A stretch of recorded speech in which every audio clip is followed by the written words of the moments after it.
ఈ ఘటనపై దేవాదాయ శాఖ మంత్రి ఆనం రామనారాయణ రెడ్డి స్పందించారు. మృతులకు ప్రగాఢ సానుభూతి తెలియజేశారు. గాయపడ్డ వారికి తక్షణమే మెరుగైన వైద్యం అందించాలని ఆదేశాలు జారీ చేశారు. బాధిత కుటుంబాలకు ప్రభుత్వం అండగా ఉంటుందని, భవిష్యత్తులో ఇటువంటి ఘటనలు పునరావృతం కాకుండా ఆలయ ప్రాంతంలో బలమైన రక్షణ చర్యలు తీసుకుంటామని ఆనం రామనారాయణ రెడ్డి తెలిపారు. సింహాచలంలో భక్తుల మృతిపై మంత్రి బీసీ జనార్దన్ రెడ్డి తీవ్ర దిగ్భ్రాంతి వ్యక్తం చేశారు.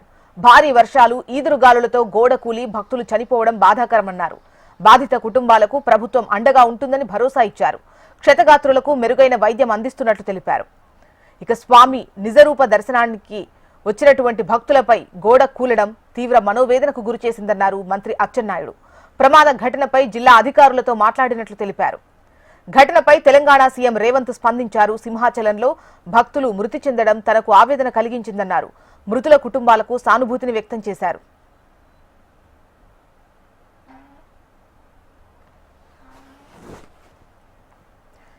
ఇక సింహాచలం ప్రమాద ఘటనకు సంబంధించి వివరాలు అందించేందుకు ఏపీ కోఆర్డినేటర్ రాజేష్ సిద్ధంగా ఉన్నారు. రాజేష్,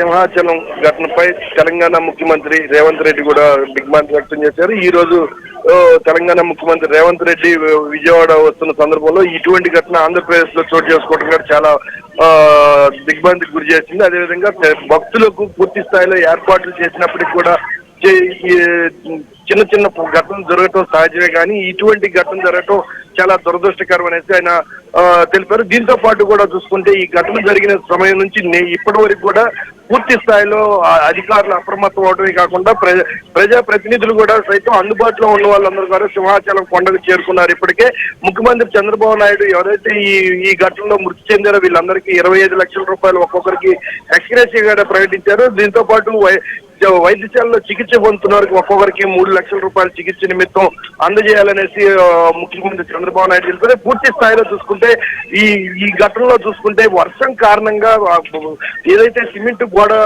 రిటైనింగ్ వాల్ ఊడిపోయిందో, ఇది ఏదైతే పడిపోయిందో, ఈ పడిపోయిన దానికి అసలుకి ముందు నుంచి కూడా ఇటీవల కట్టింది ప్రహరీ గోడే, అది రిటైనింగ్ వాల్ ఇటీవల కట్టింది కావడం, అదేవిధంగా ఈ కట్టడంలో నాణ్యత లోపాలు ఉండటం వల్ల ఈ ఘటన చోటు చేసుకుందనేసి గతంలో జరిగిన ఘటన కాదండి. గత 4-5 ఏళ్ల లోపలే ఈ రిటైనింగ్ వాల్ కట్టడం నిర్మాణం జరిగింది. అయితే ఇదే నిర్మాణం ఈ వర్షం కారణంగా కుప్పకూలిపోవడంతో అధికారులు కూడా అప్పటికప్పుడు స్పందించడం, ఎక్కడా కూడా ఘటన జరిగిన వెంటనే 20 మంది ఉన్నారు, 30 మందిలు ఉన్నారని సోషల్ మీడియాలో వస్తున్న వార్తలు మొత్తాన్ని కూడా టెంపుల్ నిర్వాహకులు కొట్టిపారేశారు. పూర్తి స్థాయిలో ఎవరైతే గోడ కూలి చనిపోయారో 7 మాత్రమే దాంట్లో చనిపోయిన వారు ఉన్నారు. పూర్తి స్థాయిలో ఎన్డీఆర్ఎఫ్ బృందాలు పూర్తిగా శిథిలాల కింద ఉన్న వారందరినీ కూడా తీసింది. అక్కడ మిగతా ఈ 3 మాత్రం తీవ్ర గాయాలకు గురి అయ్యారు. వీళ్ళందరినీ కూడా